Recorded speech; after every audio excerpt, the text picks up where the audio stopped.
দেশ স্বাধীন হয়েছিল 1947 সালে। সেদিন শুধু একটা পতাকা ওঠেনি, উঠেছিল মানুষের মাথা। ভাঙা শিঙ্কলের শব্দে কেঁপে উঠেছিল ইতিহাস। সেদিন আমরা বলেছিলাম এবার আমরা নিজেরা নিজেদের চালাবো। কিন্তু আজ এত বছর পর রাতের অন্ধকারে নিজের বুকে হাত রেখে বলো, আমরা কি সত্যি স্বাধীন, নাকি শুধু শাসকের মুখ বদলেছে? প্রতি 5 বছর অন্তর আমরা লাইনে দাঁড়াই, আঙুলে কালি লাগে। একটা বোতাম টিপে আমরা ভবিষ্যৎ লিখতে চাই। একটা সরকার যায়, আরেকটা আসে, কিন্তু মানুষের জীবনে কি সত্যি বদল আসে? ভোটের পর কোথাও আগুন জ্বলে, কোথাও কান্না থামে না, কোথাও রক্ত শুকাতে সময় পায় না।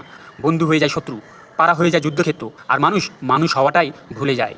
তখন প্রশ্নটা আজ ছোট থাকে না, স্বাধীনতা কি শুধু পতাকা উড়ানো, নাকি নির্ভয়ে বাঁচার অধিকার? এই দেশ 140 থেকে 150 কোটি মানুষের দেশ।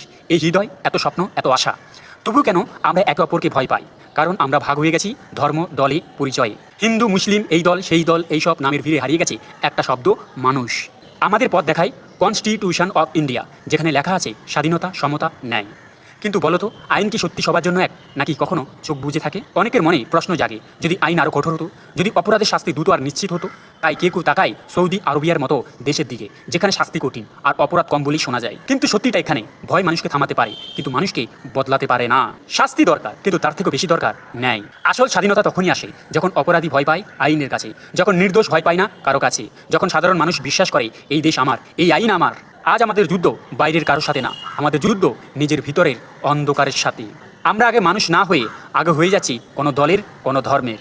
কিন্তু একবার ভাবো, যদি আমরা আগে মানুষ হতাম, তাহলে না থাকতো হিংসা, না থাকতো ঘৃণা, না থাকতো ভয়। একটা দেশ 140 থেকে 150 কোটি মানুষ, যদি সবাই একবার ঠিক করে আমি আগে মানুষ, তারপর সব কিছু। আর যদি আইন সত্যি সবার উপরে দাঁড়ায়, কঠোরতায় না, ন্যায়, তাহলে এই দেশ বদলাবে। কারণ দেশের শক্তি বন্দুক না, দেশের শক্তি তার মানুষ। যেদিন মানুষ মানুষকে ভয় পাবে না, সেদিন এই দেশ সত্যিকারের স্বাধীন দেশ।